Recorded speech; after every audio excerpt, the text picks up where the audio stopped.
Çıraylı kızlar 68 koyluk bu çapanın lencesini ben bilmeyme şu poç kız deyip aşk kızınki jubosu da poç kız dedik ya o kız ne aşk kızın jubosunun ağam bu kız içkirde okşaydı ilaqı kahvamı bir neslinim satıdikken o kündü geçti açtaq juboda müştaq yurun çapanlarını setuvatıdı aşk kızdım da jubolarını serip kısalını tapallaysılar Cuma kızlar o bunu benden sonra versenler ben çapan satmayayım mamilimni görünler mamilim çıraylık mike kanda bir silagimi yarıdı ya mani görünler Mana, ma bilezükki ya kızlar. Mavsi bilezükki, ama özükni pelisanlar buldu. Mana ma halkısı.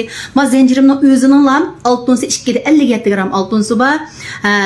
Kümüşü bolsa 3'te nima 38'te 73 gram kümüşü var. Mana ma yiraqdan köygen aldı. Gödünlarmi? Şunçilik çıraylık ha. Bek esil bek satan çıkıdı. İş qilib toyluqchilar şunda bek evatıdı ma nusqamnımı.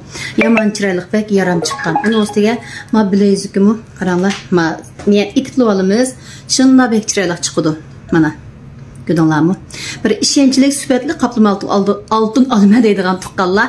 Hamda bir meni gönce qılınlar.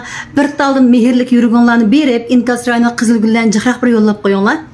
Bo'lmasa ma filmim asan tushib ketadiki. Cuma tuqqanlar. Endi sen gönce qılmağanlı gönce qılın. Endi ma çapanı sormanglar, cuma ras xap bo'lib qoldim. Men çapan satmayman. Buni jiqlaringni deb sizlar men saldırıp bergan bo'lsangiz, sizga pul bersak deb. Men unda qilib bermayman. Sizlarninki numaronlarni men bilmayman.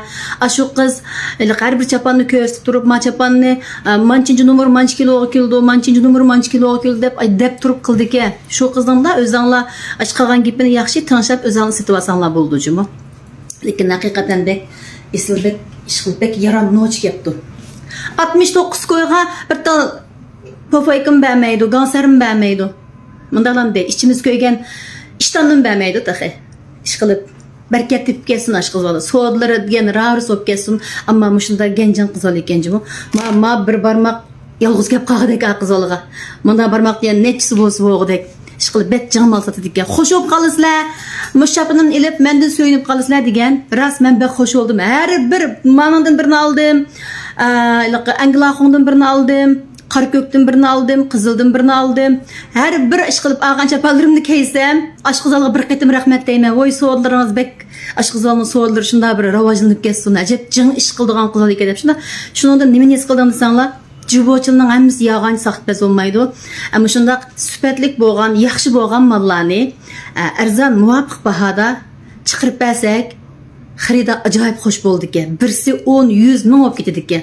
Xuddi mening hozirgi qaplama oltin soatlarimning nusxa pul olmay, ishaqqa olmay, faqat oltin bilan motor pul, yana kelib motor pulni ajoyib pekset töven bahada shu chiqirib etdim o zəgəlini göz muştaqlan bo'lib ketdi zat men hozir yeb kelsa dadi yo'q aşı bir manşkiz koy min koy bir yerim min koy hatta ashtaq motor pul olgan shu soatlarni men nechiz ko'chani berib etdim emasmi shuningga shuningga o'xshash har qanday molni azroq foyda olsaqmi xaridani o'ylab turib ashtaq süpetlik bo'lgan mollarni töven bahada chiqarib bersak jiq foydalash emas az foydalab jiq setish manda holatni ma yo'lni mangsak ham sodimiz ham yaxshi bo'lib ketgidek ham xaridalarımızmı texmi avug'idek. Gapim to'g'rimi xatomi? Tengacha kesib yiqinglar. Qo'nja qilinglar, juma bir tal yurak berib qo'yinglar.